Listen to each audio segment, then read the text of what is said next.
चलो भाई मुझे बताइए, आस्था का सवाल, और क्या इसी आस्था पर कुठाराघात नहीं किया राजनीतिक दलों ने लंबे समय तक? जिस आस्था की बात आज आशुतोष जी कर रहे हैं, मैं मानता हूं कि बाकी मुद्दे हैं, पब्लिक के रोजमर्रा से जुड़े मुद्दों को भी हम डिस्कस करेंगे, लेकिन क्या उसी आस्था पर कई सारी पॉलिटिकल पार्टी ने लंबे समय तक कुठाराघात नहीं किया?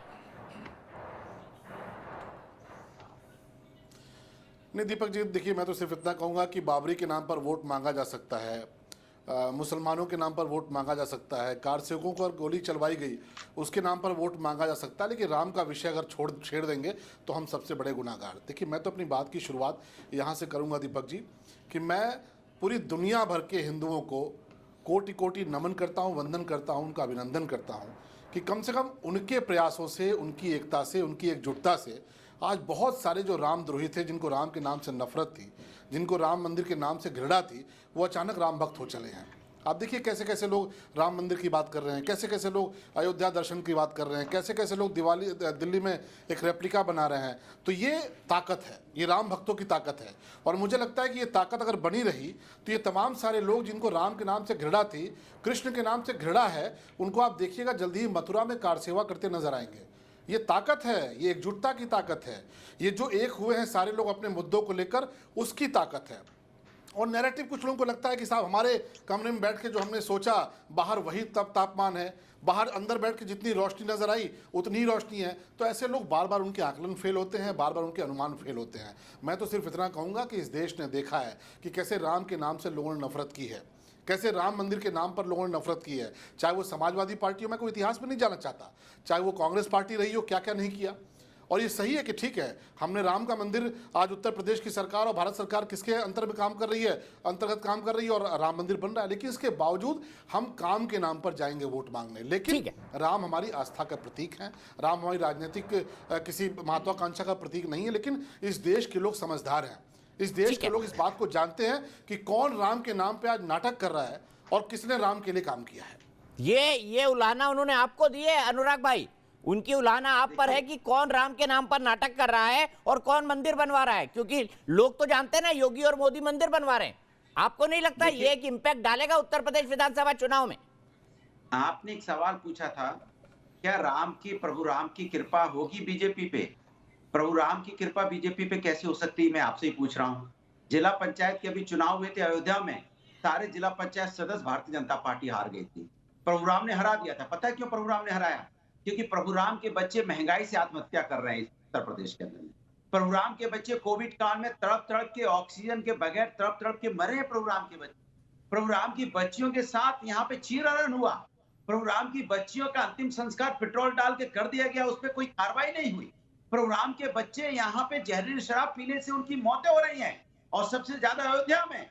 और प्रभु राम के बच्चों के साथ किस तरह से यहाँ पे उनके बुखार से उनकी मौतें हो रही हैं, हजारों बच्चों की बुखार से अब तक मौतें हो चुकी है। लेकिन योगी जी या मोदी जी अपने भाषण में प्रभु राम के बच्चों का नाम ही नहीं लेते। वहां पे रौंद दिए गए प्रभु राम के बच्चे, रौंद के मार डाला गया, और बगल में देश का गृह राज्य मंत्री सीना चौड़ा करके खड़ा है। क्या प्रभु राम नहीं देख रहे हैं? वो कह रहा है देखो मैं कितना बड़ा गुंडा हूँ, रौंदवा देता हूँ। और मैं कहता हूँ मुझसे बड़ा गुंडा कौन हो सकता है, कि मंत्री पद भी मेरे लिए छोटा है, क्योंकि मैं मंत्री होने से ज्यादा अपने आप को गुंडा गर्वित महसूस करता हूँ। और प्रभु राम खुश हो जाएंगे? आप बताइए। मैं आपसे पूछना चाहता हूँ, कोई बाप कभी खुश नहीं हो सकता जिनके बच्चों को रौंदा जाए, जिनकी बच्चियों के साथ अन्याय हो, जिनके बच्चे महंगाई से यहाँ पे आत्महत्या करें, डीजल पेट्रोल की कीमत, आलू टमाटर प्याज तक खाने के लिए तरस जाए और भूखे मर जाए, और हमारे यहाँ पे भुखमरी के कगार पे पहुंचा जाए। क्या प्रभु राम कभी ऐसे को माफ करेंगे? ये चलिए जवाब ले लेते हैं, जवाब ले लेते हैं। प्रभु राम की आस्था पे राजनीति करना चाहते हैं। शलभमणि त्रिपाठी जी, मैं सीधे आपके पास आऊंगा और मेरा दो टूक सवाल है। अनुराग भदौरिया के मुताबिक प्रभु राम के बच्चे पीड़ित हैं, आतताई हैं, सताए हुए हैं, आत्महत्या कर रहे हैं, मर रहे हैं, ये उत्तर प्रदेश का हाल है। अब बताइए आप कैसे प्रभु राम आप पर कृपा करें? ये तो पूरा देश और पूरी दुनिया देख रही है दीपक जी कि आज प्रभु राम के जो बच्चे हैं पूरे गर्व से दीपावली बना रहे हैं।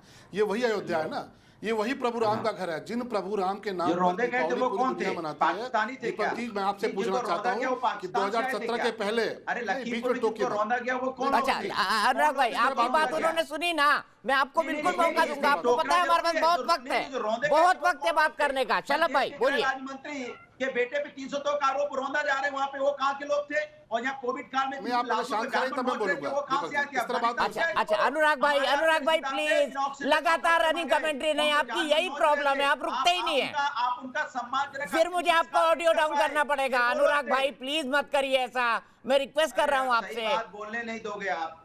सर आपने पूरी अपनी बात कही, मैंने एक बार नहीं टोका, आप उसी बात को रिपीट कर रहे हैं, फिर बोल रहे हैं मैं आपको रोक रहा हूं। शलभ जी आप जवाब दीजिए, मैं आपको अपनी बात कहने का मौका पूरा दूंगा। पूछा है नहीं, मैं कह रहा हूं, मैं तो इतना ही पूछा है कि कोविड काल में जिनकी मौतें हुई अफगानिस्तान के थे। अरे यही सवाल तो आपने पहले भी पूछ लिया था ना, जवाब देने दीजिए उनको। पूछना चाह रहा हूं, अरे हाथरस की बेटी पाकिस्तान की थी क्या? अच्छा फिर आपका मोनोलॉग शुरू हो गया। सिर्फ शलभ मणि जी की आवाज प्लीज। दीपक जी, आपको समझ में आया कि जैसे ही मैं अपनी आवाज़ शुरू करता हूं, बोलना शुरू करता हूं, इतने खौफ में आ जाते हैं। देखिए कितने नफरती लोग हैं, इनको लगता है मैं बोलूंगा, इनका इतिहास बताऊंगा, पूरा देश इनसे नफरत करता है, पूरा प्रदेश इनसे नफरत करता है। अब आप सोचिए, जिस प्रभु राम के नाम पर, जिन प्रभु राम के नाम पर पूरी दुनिया दीपावली मनाती है, 2017 के पहले उनके घर में अंधेरा था, उनको टेंट में रखा गया, उनके घर में एक दीपक नहीं जलने देते थे, समाजवादी पार्टी के लोग थे। और दीपक जी आप भूल सकते हैं क्या कि उत्तर प्रदेश में अगर किसी ने जय श्री राम का नारा लगा दिया तो समाजवादी पार्टी की सरकार में क्या होता था? लाठियों से पीट के अधमरा करके उसके ऊपर 10 धाराएं लगाकर जेल भेज देते थे। जय श्री राम के नारे से इतनी नफरत थी। तो आज तो श्री राम का जो बेटा है, श्री राम के जो बच्चे हैं, वो गर्व से दीपावली मनाते हैं, लाखों दिए जलते हैं।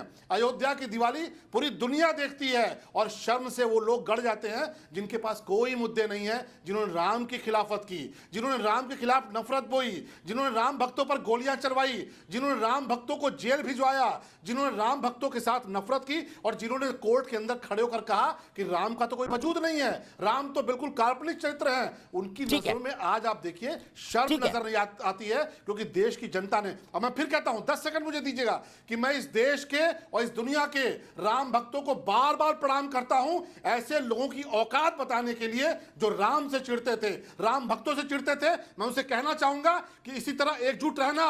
ये जितने रामद्रोही हैं, अगर मथुरा में जाकर श्री कृष्ण मंदिर के लिए कार सेवा करते नजर ना आए तो आप जो कहिएगा